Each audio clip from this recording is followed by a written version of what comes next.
UGC bill के खिलाफ पूरे देश में महासंग्राम चल रहा है और आज सुप्रीम कोर्ट के द्वारा यूजीसी बिल पर जो है रोक भी लगा दिया गया है। यूजीसी के समर्थन में वारिसलीगंज के जो विधायक हैं अनीता जी आज अपने समर्थकों के साथ मैदान में उतरी हैं और मांग कर रही है कि एसटी, एसटी, ओबीसी के लिए यूजीसी बिल को जो है पारित करना होगा। बाकी हमारे साथ बातचीत करने के लिए वारिसलीगंज विधायक अनीता जी हैं, इनसे जानते हैं कि आखिर एससी, एसटी, ओबीसी के लिए जो है क्यों जरूरी है यूजीसी बिल। क्या कुछ कहिएगा मैडम, एससी, एसटी, ओबीसी के लिए क्यों जरूरी है यूजीसी बिल? बिल्कुल, ये बिल जो है कितने लोग सफर किए हैं इसमें, है ना। इनका जो हक इनको मिलना चाहिए उसका कोई उनको हक नहीं मिला है और ये बिल आई है, इसके लिए तो मैं सबसे पहले धन्यवाद देती हूँ उन सभी बुद्धिजीवियों का जिन्होंने ये बिल लेकर आए। और ये क्या है कि एक बार बिल लेकर आना और उसके बाद मुझे स्टे कराना। एनीवे, सुप्रीम कोर्ट से मुझे पूरा भरोसा है, वो बहुजन हित में अपना जरूर देगी अपना निर्णय। और ये जो 1 से 2% के लोग जो हैं, जिसको आप कह रहे हैं सवर्ण, वो रियल में सामंती विचारधारा के लोग हैं और वही जो है जो देश में राजतंत्र लाने के लिए और छुपे तरीके से डायरेक्टली या इनडायरेक्टली ये जो अपनी गंदी राजनीति खेल रहे हैं, षड्यंत्र रच रहे, साजिश कर रहे और देश में असली देशद्रोही यही लोग हैं, असली घुसपैठिए यही हैं, आतंकवाद की तरह काम कर रहे हैं हमारे देश में।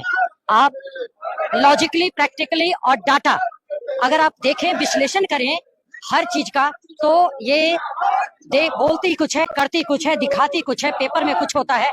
इस तरह की राजनीति अब नहीं चलेगी।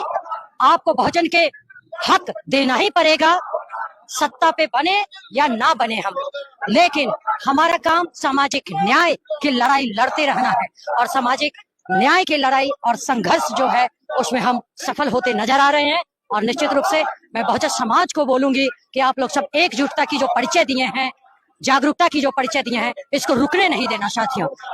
संघर्ष आपका है, ये संघर्ष लड़ाई हमें लड़नी होगी और लेकर लेनी होगी। हमारे जैसे पहले भी कई सारे बिल आए और कुछ लोग कह रहे थे कि मोदी है तो मुमकिन है, आज इस बिल को आने पर कुछ लोग विरोध क्यों कर रहे हैं मैडम? मैंने बताया, देखिए ये दोहरी नीति अपनाती है। ये वर्तमान में जो सरकार में हो रहा है, ये एक तरफ से आई वास इस तरह से बिल लाया, उसके बाद फिर स्टे हो कराना आगे, ये क्या है? तो ऐसे नहीं चलेगा।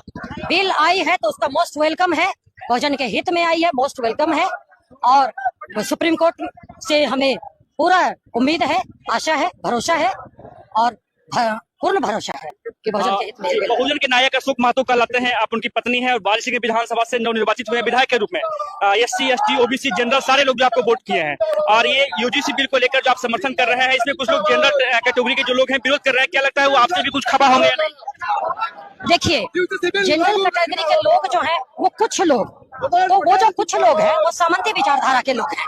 ऐसे लोगों की तो कोई कैटेगरी ही नहीं है, ये तो आउट ऑफ कैटेगरी लोग हैं, ये देशद्रोही की तरह काम करती है ये लोग। तो ऐसे लोगों पर तो बोलना क्या कुछ। लेकिन हाँ, मैं एक बात जरूर बोल दूं, ये चलेगी नहीं, गंदी राजनीति चलेगी नहीं। देश में बहुत शिक्षित समाज है और जो शिक्षा से दूर है वो भी कम से कम इतना तो जागरूक है, वो समझ पा रही है कि देश में क्या हो रहा है। तो ये नहीं चलेगी, गंदी राजनीति नहीं चलेगी बिल्कुल। फिर क्या लगता है यूजीसी बिल पर ये रोक लगाना क्या कुछ लगता है सुप्रीम कोर्ट को कैसे देख रहे हैं आप?